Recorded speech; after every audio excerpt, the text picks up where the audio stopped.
अथ पंचदशोऽध्यायः। श्री भगवान बोले, आदिपुरुष परमेश्वर मूल रूप वाले और ब्रह्मारूप मुख्य शाखा वाले जिस संसार रूप पीपल के वृक्ष को अविनाशी कहते हैं तथा वेद जिसके पत्ते कहे गए हैं, उस संसार रूप वृक्ष को जो पुरुष मूल सहित तत्व से जानता है वह वेद के तात्पर्य को जानने वाला है। उस संसार वृक्ष की तीनों गुणों रूप जल के द्वारा बढ़ी हुई एवं विषय भोग रूप कोपलों वाली देव, मनुष्य और तिर्यक आदि योनि रूप शाखाएं नीचे और ऊपर सर्वत्र फैली हुई हैं तथा मनुष्य लोक में कर्मों के अनुसार बांधने वाली अहमता, ममता और वासना रूप जड़ें भी नीचे और ऊपर सभी लोकों में व्याप्त हो रही हैं।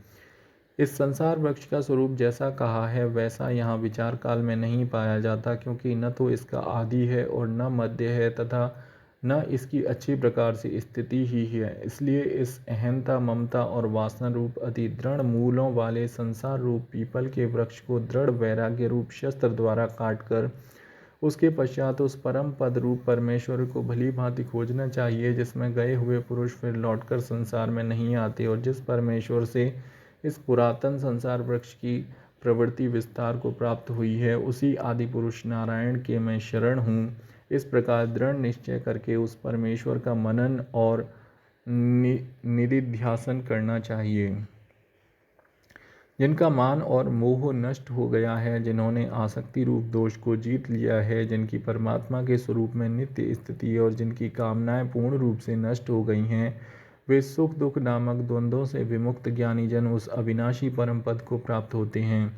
जिस परम पद को प्राप्त होकर मनुष्य लौटकर संसार में नहीं आते, उस स्वयं प्रकाश परम पद को न सूर्य प्रकाशित कर सकता है, न चंद्रमा और न अग्नि ही। वही मेरा परम धाम है। इस देह में यह सनातन जीवात्मा मेरा ही अंश है और वही इन प्रकृति में स्थित मन और पांचों इंद्रियों को आकर्षित करता है। वायु गंध के स्थान से गंध को जैसे ग्रहण करके ले जाता है, वैसे ही देहादि का स्वामी जीवात्मा भी जिस शरीर का त्याग करता है, उससे इन मन सहित इंद्रियों को ग्रहण करके फिर जिस शरीर को प्राप्त होता है उसमें जाता है। यह जीवात्मा श्रोत्र, चक्षु और त्वचा को तथा रसना, घ्राण और मन को आश्रय करके अर्थात इन सब के सहारे से ही विषयों का सेवन करता है। शरीर को छोड़कर जाते हुए को अथवा शरीर में स्थित हुए को अथवा विषयों को भोगते हुए को, इस प्रकार तीनों गुणों से युक्त हुए को भी अज्ञानी जन नहीं जानते। केवल ज्ञान रूप नेत्रों वाले विवेकशील ज्ञानी ही तत्व से जानते हैं। यत्न करने वाले योगी जन भी अपने हृदय में स्थित इस आत्मा को तत्व से जानते हैं, किंतु जिन्होंने अपने अंतःकरण को शुद्ध नहीं किया है, ऐसे अज्ञानी जन तो यत्न करते रहने पर भी इस आत्मा को नहीं जानते। सूर्य में स्थित जो तेज संपूर्ण जगत को प्रकाशित करता है तथा जो तेज चंद्रमा में और जो अग्नि में है, उसको तू मेरा ही तेज जान। और मैं ही पृथ्वी में प्रवेश करके अपनी शक्ति से सब भूतों को धारण करता हूँ और रस स्वरूप अर्थात अमृतमय चंद्रमा होकर संपूर्ण औषधियों को अर्थात वनस्पतियों को पुष्ट करता हूँ।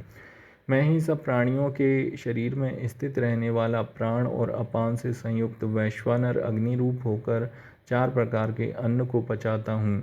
मैं ही सब प्राणियों के हृदय में अंतर्यामी रूप से स्थित हूँ और मुझसे ही स्मृति, ज्ञान और अपोहन होता है और सब वेदों द्वारा मैं ही जानने के योग्य हूँ तथा वेदांत का कर्ता और वेदों को जानने वाला भी मैं ही हूँ। इस संसार में नाशवान और अविनाशी भी ये दो प्रकार के पुरुष हैं। इनमें संपूर्ण भूत प्राणियों के शरीर तो नाशवान और जीवात्मा अविनाशी कहा जाता है। इन दोनों से उत्तम पुरुष तो अन्य ही है, जो तीनों लोकों में प्रवेश करके सबका धारण पोषण करता है एवं अविनाशी परमेश्वर और परमात्मा इस प्रकार कहा गया है।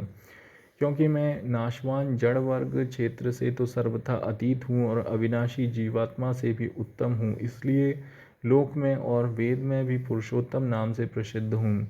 भारत जो ज्ञानी पुरुष मुझको इस प्रकार तत्व से पुरुषोत्तम जानता है, वह सर्वज्ञ पुरुष सब प्रकार से निरंतर मुझ वासुदेव परमेश्वर को ही भजता है।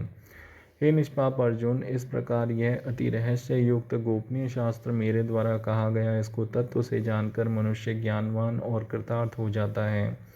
ओम तत्सति। श्रीमद्भागवत गीता उपनिषत्सु ब्रह्म विद्यायां योग शास्त्रे श्री कृष्णार्जुन संवादे पुरुषोत्तम योगो नाम पंचदशोऽध्यायः।